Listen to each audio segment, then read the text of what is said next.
Kerala news വാർത്തകൾക്ക് വേണ്ടി നമ്മുടെ ചാനൽ സബ്സ്ക്രൈബ് ചെയ്യാൻ മറക്കണ്ട. ഒപ്പം ബെല്ലൈക്കണിൽ ക്ലിക്ക് ചെയ്യാനും മറന്നു പോകരുത്. എന്നാൽ മാത്രമേ ലൈവായിട്ട് ഞങ്ങളുടെ വാർത്ത നിങ്ങൾക്ക് ലഭിക്കുകയുള്ളൂ. ലൈക്ക് ചെയ്യാനും ഷെയർ ചെയ്യാനും നിങ്ങളുടെ അഭിപ്രായം രേഖപ്പെടുത്താനൊന്നും മറന്നു പോകരുത്. വാർത്തയിലേക്ക്.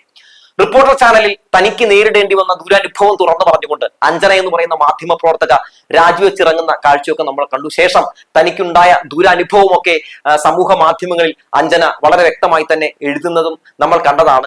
അത് കണ്ട ശേഷം നമ്മളൊക്കെ സത്യത്തിൽ ഞെട്ടിത്തരിച്ചിരിക്കുകയാണ്.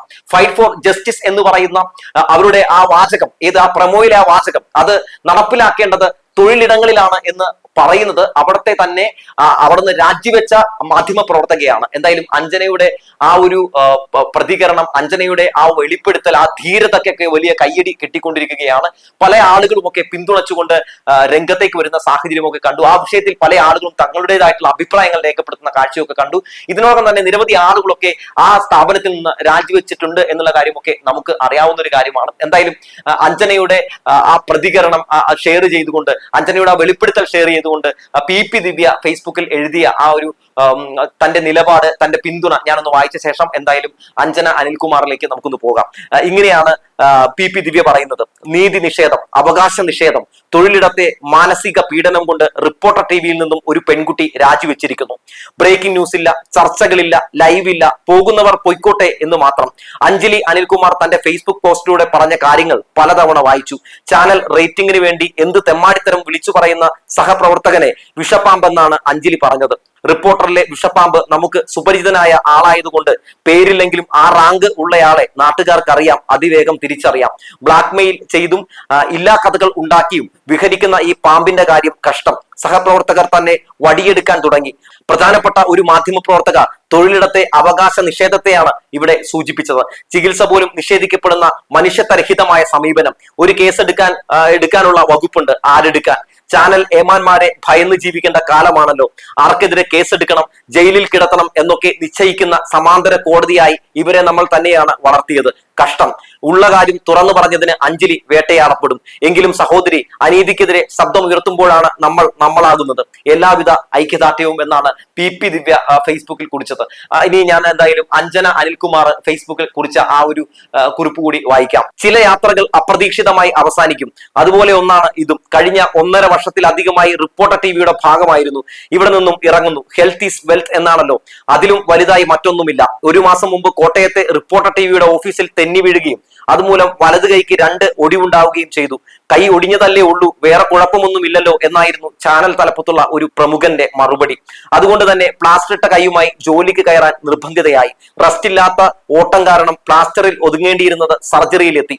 അടിയന്തരമായി ചെയ്യേണ്ടിയിരുന്ന സർജറിക്ക് വേണ്ടി 4 ദിവസം ലീവ് ചോദിച്ചപ്പോൾ നിലമ്പൂർ ഇലക്ഷൻ കഴിയട്ടെ എന്നായിരുന്നു അടുത്ത മറുപടി. അപ്പോൾ മുതൽ സ്ഥാപനം വിടാൻ മനസ്സുകൊണ്ട് തയ്യാറെടുത്തു. ഫൈറ്റ് ഫോർ ജസ്റ്റിസ് എന്നത് ചാനൽ പ്രമോയിലെ ഒരു വാചകമായും കാറിന്റെ സ്റ്റിക്കറായും മാത്രം ഒതുങ്ങേണ്ട ഒന്നല്ല. അത് ആദ്യം നടപ്പിലാക്കേണ്ടത് തൊഴിലിടത്തിൽ ആയിരിക്കണമെന്ന് വിശ്വസിക്കുന്നു. കഴിഞ്ഞ കുറച്ച് മാസങ്ങൾക്കിടയിൽ എന്നെ പോലെ തന്നെ ഒരുപാട് പേർ ഇവിടെ നിന്നും പോയിട്ടുണ്ട്. വാർത്തകൾക്ക് വേണ്ടി തന്റെ കീഴിലുള്ള റിപ്പോർട്ടർമാരെ എന്തും പറയാമെന്ന് വിശ്വസിക്കുന്ന ഒരു ബ്യൂറോ ചീഫാണ് അതിന് കാരണം. കേട്ടു നിൽക്കാൻ കഴിയാതെ വന്നപ്പോൾ ഞാനും പരാതി നൽകി. ഉടൻ തന്നെ ട്രാൻസ്ഫർ തന്ന് സഹായിച്ചു. ഒരു ജൂനിയർ റിപ്പോർട്ടറുടെ പരാതി ആയതുകൊണ്ട് ഗൗരവത്തിൽ എടുക്കാത്തതായിരിക്കുമെന്ന് ചിന്തിച്ചു. ചില മുതിർന്ന റിപ്പോർട്ടർമാരും പരാതി നൽകി. ഗുണമുണ്ടായില്ല. ഒടുവിൽ അവർ ഇവിടം വിടുന്നതും നോക്കി നിൽക്കാൻ മാത്രമേ കഴിഞ്ഞുള്ളൂ. എന്തൊക്കെ സംഭവിച്ചാലും തലസ്ഥാനത്ത് ഒരു വിഷപ്പാമ്പായി അയാൾ വാഴുന്നു. കർമ്മ ഈസ് ബൂമറാങ് എന്നാണല്ലോ. നോക്കാം. വീഴാൻ പോയപ്പോൾ ചേർത്ത് പിടിച്ചവരുണ്ട്. അവർ തന്നെയാണ് മുന്നോട്ട് നടക്കാനുള്ള ഊർജം പകർന്നതും. മുമ്പിൽ വലിയ ലക്ഷ്യങ്ങൾ ഉള്ളപ്പോൾ തൊട്ടടുത്തുള്ളത് വിട്ടുകളയുന്നതിൽ തെറ്റില്ലെന്ന് തോന്നുന്നു എന്നാണ് പറയുന്നത്. എന്തായാലും അഞ്ജന ഒരു ധീരയായിട്ടുള്ള മാധ്യമ പ്രവർത്തകയാണ്, നിലപാടുള്ള നട്ടലുള്ള മാധ്യമ പ്രവർത്തകയാണ് എന്ന് എന്തായാലും നമുക്ക് ഈ ഒരു പ്രതികരണം കാണുമ്പോൾ, അല്ലെങ്കിൽ ആ വെളിപ്പെടുത്തൽ കാണുമ്പോൾ നമുക്ക് മനസ്സിലാക്കാൻ സാധിക്കുന്നുണ്ട്. എത്രയധികം ആളുകളാണ് ഈ പറയുന്ന റിപ്പോർട്ടർ ചാനലിൽ നിന്ന് രാജിവെച്ച് പോകുന്നത്.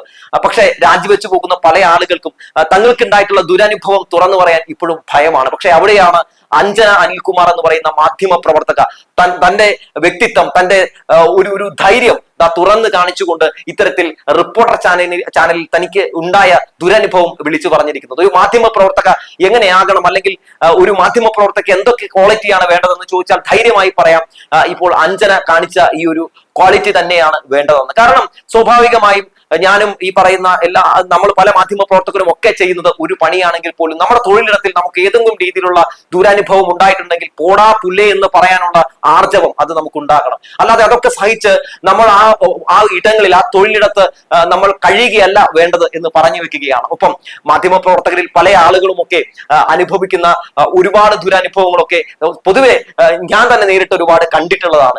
ഈ മേഖലയിൽ നിരവധി ആളുകൾ പല രീതിയിലുള്ള ചൂഷണങ്ങൾക്കും ഈ പറയുന്ന ഈ രീതിയിലുള്ള പല അതിക്രമങ്ങൾക്കും ഒക്കെ വിധേയരാകുന്നുണ്ട്. പലർക്കും തുറന്നു പറയാനുള്ള ഭയമാണ്. എനിക്ക് തോന്നുന്നു സ്വാഭാവികമായും ഏറ്റവും അധികം ഇത്തരത്തില് പല രീതിയിലുള്ള ആക്രമണങ്ങൾക്ക് വിധേയമാകുന്നത് സ്പോട്ടിൽ പോയിട്ട് ലൈവായിട്ട് റിപ്പോർട്ട് ചെയ്യുന്ന പല റിപ്പോർട്ടർമാരുമാണ്. അവർ ഓടാനുള്ളത് കൊണ്ടാണ് AC മുറിയിലിരുന്ന പ്രോംപ്റ്റർ നോക്കി പലർക്കും പലതും വായിക്കാൻ കഴിയുന്നതെന്ന് അവർ മറന്നു പോകരുത്. അത് മറന്നു പോകുമ്പോഴാണ് ഈ പ്രോംപ്റ്ററിന് മുമ്പിൽ നിന്ന് ഈ കോട്ടിട്ട് ഈ വാർത്ത വായിക്കുന്ന ജഡ്ജിമാർക്കൊക്കെ ഇത്തരത്തിലുള്ള മാധ്യമ പ്രവർത്തകരോട്, ഇവരെയാണ് മാധ്യമ പ്രവർത്തകർ എന്ന് വിളിക്കേണ്ടത്, മാധ്യമ പ്രവർത്തകരോട് കുരു പൊട്ടുന്നതും അവരെയൊക്കെ ചൊറിയാൻ തോന്നുന്നതും എന്ന് പറഞ്ഞു വെക്കുകയാണ്. അപ്പൊ മാത്രമല്ല ചില കാര്യങ്ങൾ കൂടി നമ്മൾ പറഞ്ഞു പോകേണ്ടതുണ്ട്. ഇപ്പൊ റിപ്പോർട്ടർ ചാനലിനെ സംബന്ധിച്ച് അവർക്ക് എന്ത് പ്രതിബദ്ധതയാണ് നിലവിൽ അവിടുത്തെ മാധ്യമ പ്രവർത്തകരോട് ഉള്ളതെന്ന് എനിക്ക് പലപ്പോഴും തോന്നിയിട്ടുണ്ട്. ഇപ്പൊ റോഷിപാല് നിലമ്പൂരിൽ ഒരു തെരഞ്ഞെടുപ്പിന്റെ റിപ്പോർട്ട് ചെയ്യാനായിട്ട് അങ്ങോട്ടേക്ക് പോവുകയാണ്. അവിടെ വെച്ച് അദ്ദേഹം കോൺഗ്രസ്സുകാരുടെ ആക്രമണത്തിന് വിധേയരാകുന്നുണ്ട്. അന്നത്തെ രാത്രി റോഷിപാലിന് വേണ്ടിയാണോ മീറ്റ് എഡിറ്റേഴ്സ് സംഘടിപ്പിച്ചത്? അന്നത്തെ രാത്രി റോഷിപാലിന് വേണ്ടി ഏതെങ്കിലും ചാനലുകൾ അന്തിച്ചർച്ച സംഘടിപ്പിച്ചോ? ഇല്ലല്ലോ. അപ്പോ എത്രത്തോളം ഒരു പ്രതിബദ്ധത ഈ പറയുന്ന റിപ്പോർട്ടർ ചാനലിൽ വർക്ക് ചെയ്യുന്ന മാധ്യമ പ്രവർത്തകരോട് ഉണ്ട് എന്നുള്ള കാര്യത്തിൽ ഒക്കെ നമുക്ക് സംശയമുണ്ട്. അഞ്ജന അനിൽകുമാർ ഇപ്പോൾ രേഖപ്പെടുത്തിയിട്ടുള്ള ഈ ഒരു പ്രതികരണം, ആ പ്രതികരണത്തിൽ വേണമെങ്കിൽ അവർക്കെതിരെ ഒരു നിയമ നടപടിയൊക്കെ സ്വീകരിക്കാവുന്നതാണ്. കാരണം കടുത്ത മനുഷ്യത്വ ലംഘനം തന്നെയാണ് അവിടെ കാണിച്ചിട്ടുള്ളത് എന്നുള്ള കാര്യത്തിൽ ഒരു തർക്കമൊന്നുമില്ലാത്ത ഒരു കാര്യം തന്നെയാണ്. എന്തായാലും അഞ്ജന അനിൽകുമാർ ഇങ്ങനൊരു പ്രതികരണം രേഖപ്പെടുത്തിയതിന്റെ പേരിൽ ചിലപ്പോൾ സൈബർ വേട്ടകൾക്ക് വിധേയമാകപ്പെടാനുള്ള സാധ്യതയുണ്ട്. കാരണം സത്യം തുറന്നു പറയുന്ന വെളിപ്പെടുത്തലുകൾ നടത്തുന്ന ആളുകളെ നിരന്തരം ആക്രമിക്കുന്ന സാഹചര്യമാണല്ലോ നമ്മൾ പലപ്പോഴും കണ്ടിട്ടുള്ളത്. നോക്കൂ, ഇത്തരത്തിലുള്ള അഭിപ്രായം തുറന്നു പറയുന്ന ആളുകളെ ചില മാധ്യമ സ്ഥാപനങ്ങളിലൊക്കെ എടുക്കാൻ പോലും പലർക്കും ഒരു ബുദ്ധിമുട്ടൊക്കെ പ്രകടിപ്പിക്കുന്നുണ്ട്. എന്നാൽ ഇത്തരത്തിലുള്ള ആളുകൾ ഒരു തൊഴിലിടത്തിൽ നിന്ന് മറ്റൊരു തൊഴിലിടത്തിലേക്ക് പോകുമ്പോൾ സ്വാഭാവികമായും അവർ എടുക്കുകയാണ് വേണ്ടത്. കാരണം നട്ടലുള്ള മാധ്യമ പ്രവർത്തകരെ എടുക്കാനുള്ള ആർജവം മറ്റുള്ള മാധ്യമ സ്ഥാപനങ്ങളിലുള്ള ആളുകൾ അങ്ങനെ നിലപാട് സ്വീകരിക്കണം എന്നുള്ളതാണ് എനിക്ക് പറയാനുള്ളത്. അപ്പൊ എന്റെ സ്ഥാപനത്തിനെ സംബന്ധിച്ചാണെങ്കിൽ ഞാൻ അത്തരത്തിലുള്ള പല ആളുകൾക്കുമൊക്കെ പല രീതിയിലുള്ള അവസരങ്ങൾ കൊടുത്തിട്ടുണ്ട്. അങ്ങനെ പല ആളുകളും നമ്മുടെ ചാനലിന് വേണ്ടി വർക്ക് ചെയ്യുന്നുണ്ട് അണിയറയിൽ എന്നുള്ളത് ഒരു പ്രധാനപ്പെട്ട കാര്യമാണ്. മാത്രമല്ല ഇപ്പൊ ഈ മാധ്യമങ്ങളെ സംബന്ധിച്ച് പറയുകയാണെങ്കിൽ നോക്കൂ, 24 ചാനലിലെ റിപ്പോർട്ടറും ക്യാമറമാനും ഒക്കെ സഞ്ചരിച്ച ഒരു വാഹനം ഇടിച്ച് രണ്ട് കുട്ടികൾക്ക് ജീവൻ നഷ്ടപ്പെടുന്ന സാഹചര്യം നമ്മൾ പാലക്കാട് കണ്ടുവല്ലേ. ആ വിഷയവുമായി ബന്ധപ്പെട്ടുകൊണ്ട് തുടക്ക സമയത്ത് അവർ ഒരു വാർത്ത പോലും കൊടുക്കാൻ തയ്യാറായില്ല. പക്ഷെ അത് കണ്ടു നിന്ന പല ആളുകളും പല ദൃക്സാക്ഷികളും അമിത വേഗതയായിരുന്നു മരണത്തിന് കാരണം എന്ന് പറയുന്നുണ്ട്. പല രീതിയിലുള്ള വിമർശനങ്ങൾ ഉയരാൻ തുടങ്ങിയപ്പോൾ പല മാധ്യമങ്ങളും നമ്മളെപ്പോലുള്ള പല മാധ്യമങ്ങളും ഒക്കെ അതിന്റെ യഥാർത്ഥ സ്ത്രീകൾ തുറന്നു കാണിക്കാൻ തുടങ്ങിയപ്പോഴാണ് ആ വിഷയത്തിൽ ശ്രീകണ്ഠൻ നായർ പോലും ഒരു പ്രതികരണം രേഖപ്പെടുത്തുന്നത്. അതിന്റെ പേരിൽ ഒരു അന്തിച്ചർച്ച നടന്നില്ല കേട്ടോ. പക്ഷേ അവിടെയാണ് നമ്മൾ മനസ്സിലാക്കേണ്ട ഒരു പ്രധാനപ്പെട്ട കാര്യം. അതായത് മാധ്യമ സ്ഥാപനങ്ങളിൽ നടക്കുന്ന പല സംഭവങ്ങളും മൂടിവെക്കുകയും എന്നിട്ട് നാട് നന്നാക്കാൻ വേണ്ടി ഇറങ്ങിത്തിരിക്കുകയും ഒക്കെ ചെയ്യുന്ന ഒരു വിഭാഗം അധമ മാധ്യമ പ്രവർത്തകരുടെ ഒരു മേഖലയായി നമ്മുടെ മാധ്യമ പ്രവർത്തന മേഖല മാറിയിട്ടുണ്ട് എന്നുള്ളതാണ്. അടച്ചാക്ഷേപിക്കുന്നില്ല. ആ കൂട്ടത്തിൽ നിരവധി നല്ല മാധ്യമ പ്രവർത്തകരും ഉണ്ട് എന്നുള്ളത് ഒരു പ്രധാനപ്പെട്ട കാര്യമാണ്.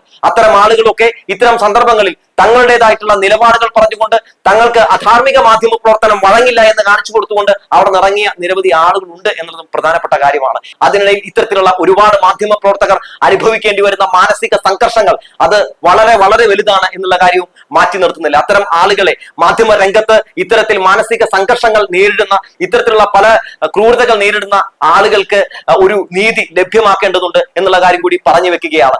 എവിടെയെങ്കിലും ഒക്കെ ആരെങ്കിലും ഒക്കെ ആക്രമിക്കപ്പെട്ടിട്ടുണ്ടെങ്കിൽ ഈ പറയുന്ന പല സംഘടനകൾ മാധ്യമ സംഘടനകളൊക്കെ പ്രതിഷേധം എന്ന് പറഞ്ഞ് രംഗത്തേക്ക് വന്ന് നമ്മൾ കണ്ടിട്ടുണ്ട്. പക്ഷേ ഇത്തരത്തിൽ മാധ്യമ സ്ഥാപനങ്ങളിൽ നിന്ന് നേരിടേണ്ടി വന്ന പല ദുരനുഭവങ്ങൾ തുറന്നു പറയുന്ന പല ആളുകൾക്കും വേണ്ടി എന്നാണ് ഈ പറയുന്ന മാധ്യമ സ്ഥാപനങ്ങൾക്ക് ഒപ്പമല്ലാതെ ഈ മാധ്യമ പ്രവർത്തകർക്ക് വേണ്ടി ഇത്തരം സംഘടനകൾ സംസാരിച്ചിട്ടുള്ളത് എന്നുള്ള കാര്യം കൂടി നമ്മൾ പരിശോധിക്കപ്പെടേണ്ടതുണ്ട്. മാധ്യമ സ്ഥാപനങ്ങൾക്ക് മുമ്പിൽ മുട്ടടിച്ച് അവരുടെ മുമ്പിൽ പഞ്ചപുച്ഛം അടക്കി നിൽക്കുന്ന പല സംഘടനകളും ഒക്കെ ചില മാറ്റത്തിന്റെ വഴികളിലൂടെ നീങ്ങേണ്ടതുണ്ട്.